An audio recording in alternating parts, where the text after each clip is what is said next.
Hi guys, welcome back to Ashrita's cooking vlog. So இந்த வீடியோவில் நம்ம என்ன பண்ண போகிறோம்னா பாவக்காய் ஃப்ரை. ஸோ இந்த வீடியோவை கடைசி வர பாருங்கள். ഹായ് ഫ്രണ്ട്സ്, ഇന്ന് പാവയ്ക്ക ഫ്രൈ ആണ്. ഞാൻ രാവിലെ തന്നെ എൻ്റെ കെട്ടിയവൻ്റെ അടുത്ത് ചോദിച്ചു മീൻ വാങ്ങിച്ച്, പക്ഷേ മീൻ വാങ്ങിച്ച് തന്നില്ല. വീട്ടിൽ ഇരിക്കണ എന്തെങ്കിലും എടുത്ത് വച്ചോന്ന് പറഞ്ഞു. ടൈമില്ല മീൻ വാങ്ങിച്ച് തരാനെന്ന്. അപ്പോൾ പാവയ്ക്കാണ് ഇരുന്നത്. അങ്ങേർക്കാണ് ഈ പാവയ്ക്കയും മോര് കറിയൊന്നും അങ്ങേർക്കേ പിടിക്കൂല. അങ്ങേരുടെ അടുത്തുള്ള ദേശത്തിൽ തന്നെ ഞാൻ പാവയ്ക്ക ഫ്രൈ തന്നെ ചെയ്യാമെന്ന് വിചാരിച്ചു.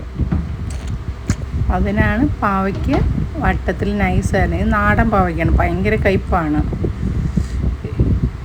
അതുകൊണ്ട് കുറച്ച് ചിക്കൻ മസാല ഫസ്റ്റ് ഇട്ട് കൊടുത്തു. അടുത്ത് കുറച്ച് മുളക് പൊടി, അടുത്ത് മഞ്ഞൾപ്പൊടി, അടുത്ത് കുറച്ച് ഉപ്പ് ഇട്ട് കൊടുക്കണമുണ്ട്.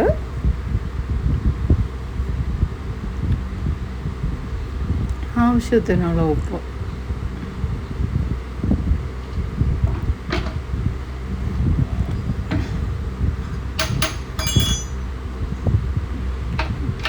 അടുത്ത് 2 സ്പൂൺ കോൺഫ്ലവർ മാവ് ഇട്ട് കൊടുക്കണേ. അപ്പോൾ തന്നെ ക്രിസ്പി ആക്കി ഇട്ടുകൊള്ളൂ. നിങ്ങൾക്ക് എല്ലാവർക്കും അറിയാം, എന്നാലും ഞാൻ എൻ്റെ വീട്ടിൽ ചെയ്യണതാണ് എനിക്ക് വീഡിയോ ഇട്ട് എടുത്തിടാൻ പറ്റണത്.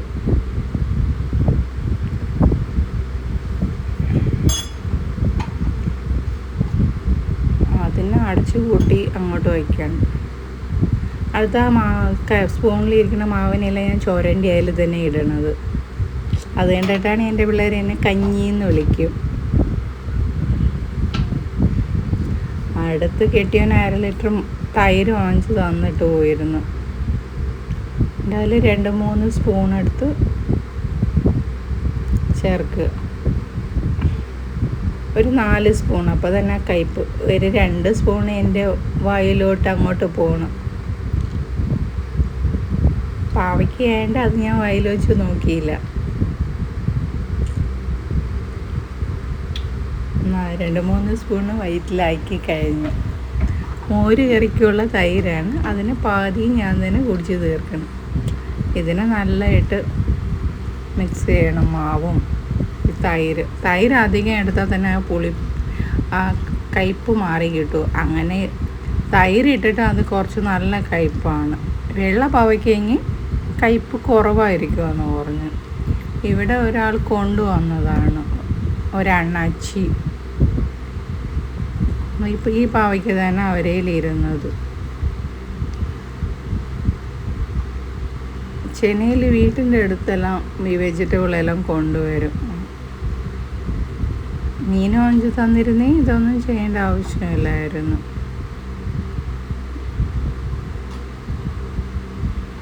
അടുത്തൊരു പാൻ എടുത്ത് കുറച്ച് എണ്ണ,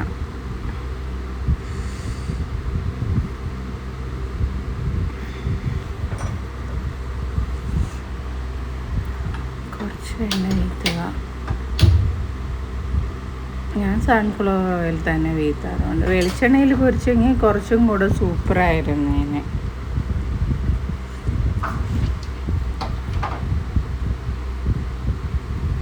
അത് റേഷൻ എണ്ണയാണ് ഇതിൽ, അതുകൊണ്ടാണ് ഇതിൽ കരിയേപ്പില കിടക്കുന്നത്. സൺഫ്ലവർ തീന്ന് ഇട്ടിട്ടാണ് ഈ എണ്ണ എടുക്കണം.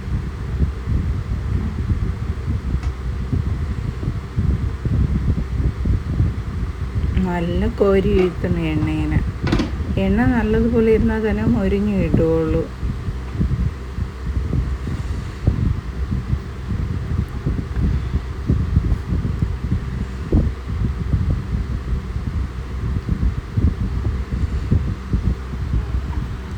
എൻ്റെ വീട്ടിലെ പപ്പി പാവയ്ക്ക തിന്നാനും കാത്തു നിൽക്കുകയാണ്.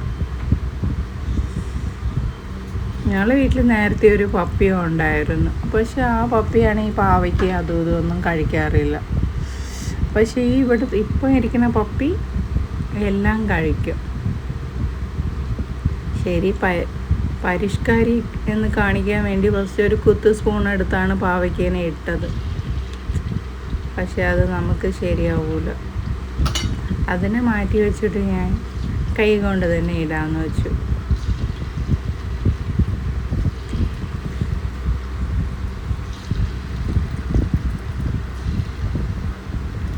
നേരത്തെ ഞങ്ങൾക്ക് ബ്ലാക്ക് എന്ന് പറഞ്ഞിട്ടൊരു പപ്പിയും ഉണ്ടായിരുന്നു. പക്ഷെ ആ പപ്പിയാണെങ്കിൽ ഞങ്ങൾ നാട്ടിൽ ചെന്നൈ പറഞ്ഞ നേരം നോക്കി ഒരു പെണ്ണിൻ്റെ കൂടെ ആ പപ്പി ഓടിപ്പോയി. തിരക്കിയിട്ടും കിട്ടിയില്ല ആ പപ്പീനെ. എന്തോന്ന് ചെയ്യാം, എൻ്റെ സങ്കടം മാറ്റാൻ വേണ്ടിയിട്ടാണ് ഒരു ആഴ്ചയെല്ലാം ഞങ്ങൾ തിരക്കുന്നത്. പക്ഷെ പപ്പീനെ കിട്ടിയില്ല. അവൻ ഒരു പെണ്ണിനെയും കൊണ്ട് ഓടിയിരിക്കണം. അത് സങ്കടം സഹിക്കാൻ പറ്റാത്തതുകൊണ്ടാണ് എൻ്റെ കെട്ടിയവൻ്റെ അടുത്ത് അടുത്ത പപ്പീനെ വാങ്ങിച്ച് ചോദിച്ചത്. കെട്ടിയവൻ ചോദിച്ചു, ഞങ്ങളെല്ലാവരും ഇരിക്കുകയല്ലേ, കുറച്ച് ദിവസം കഴിഞ്ഞിട്ട് പപ്പീനെ വാങ്ങിച്ചു തരാം. നിങ്ങളൊക്കെ ഇരുന്നാലും പപ്പിയെ പോലെ ശരിയാവില്ല. അത് കാണിക്കുന്ന സ്നേഹം. എനിക്ക് പപ്പീനെ ഭയങ്കര ഇഷ്ടമാണ്. അതുകൊണ്ട് കരഞ്ഞ് കാല് പിടിച്ച് അങ്ങേര് എനിക്കൊരു പപ്പി വാങ്ങിച്ചു തന്നു. ഈ പപ്പിയാണെങ്കിൽ നമ്മളടുത്തൊരു കാര്യവുമില്ല. അവൾ കഴിക്കും ഉറങ്ങും, കഴിക്കും ഉറങ്ങും, അങ്ങനെ തന്നെ. ഫസ്റ്റ് ഇരുന്ന പപ്പിയാണെങ്കിൽ നല്ല സ്നേഹമായിരുന്നു. പാവയ്ക്ക വേവണതിന് മുന്നാടിയെ അതിനെ കുത്തി നോണ്ടി എടുത്ത് നോക്കണം. പാവയ്ക്ക വെന്തില്ല. ആ പാവയ്ക്ക അതാ കരിഞ്ഞു വാരി കിട്ടി.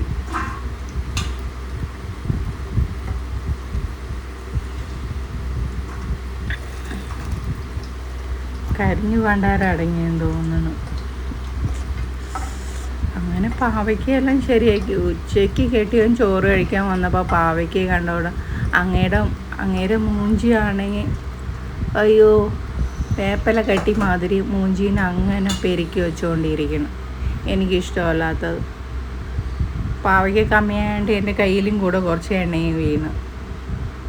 പാവയ്ക്കയ്ക്ക് പകരം കഴിക്കാനെന്ന് പറഞ്ഞതുപോലെ കൈ നന്നായിട്ട് പൊള്ളവും ചെയ്തു. അപ്പോൾ അതിനെ ഊതിക്കൊണ്ടിരിക്കുകയാണ്. അങ്ങേര് വന്നിട്ട് ഉച്ചയ്ക്ക് പോയി 2 പൊരിച്ച മീൻ കടയിൽ നിന്ന് വാങ്ങിച്ച് കഴിച്ചിരിക്കണം. രാവിലെ മീൻ വാങ്ങിച്ച് കേട്ടിട്ട് തരാത്ത മനുഷ്യനാണ്.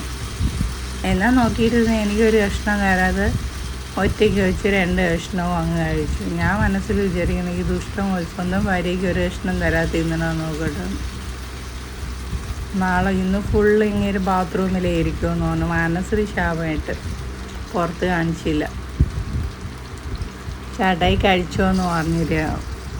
ആ നേരം പുറത്ത് കാണിക്കാൻ പറ്റൂലല്ലോ, അതുകൊണ്ട് വഴക്കാവും.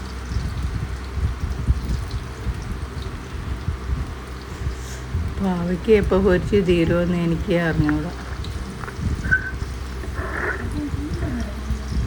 ലാസ്റ്റ് എന്തോ ഫോണിന് എന്തോ പ്രശ്നമായി. അവസാനം എൻ്റെ മോളാണ് വന്ന് അത് ശരിയാക്കി തന്നത്. ഇനി ആ ഫോണും തുലയ്ക്കാൻ പാടില്ലല്ലോ, അത് കണ്ട്. അതിനെ കുത്തി പൊട്ടിച്ച് എന്തൊക്കെയോ ചെയ്യാണ്ട് വലിയ എന്തൊരു സംഭവം ചെയ്യും പോലെയാണ് ഞാൻ പാവയ്ക്ക ഫ്രൈ ചെയ്യണത്. നിങ്ങളങ്ങനെ തന്നെ വിചാരിക്കും.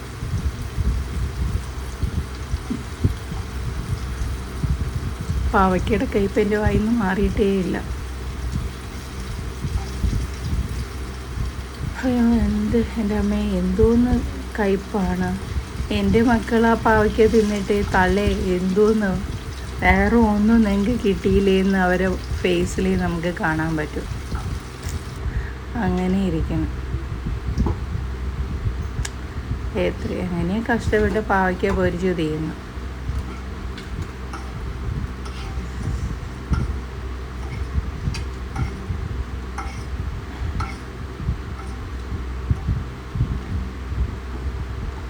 ഫുള്ളും പൊരിച്ച് തീർന്നു. പാവയ്ക്കെല്ലാം പൊരിച്ചൊക്കെ തീർന്നു. എന്നാൽ നിങ്ങൾക്ക് ഈ വീഡിയോ ഇഷ്ടമായാൽ നിങ്ങൾ കമൻറ്റ് ചെയ്യുക, ലൈക്ക് ചെയ്യുക, സബ്സ്ക്രൈബ് ചെയ്യുക. നിങ്ങളുടെ അഭിപ്രായങ്ങൾ ഞങ്ങൾക്ക് ഷെയർ ചെയ്യണം. എന്തൊക്കെ പറഞ്ഞാൽ ആരും എൻ്റെ വീഡിയോ നോക്കാറൊന്നുമില്ല, ലൈക്കും ചെയ്യാറില്ല. പക്ഷേ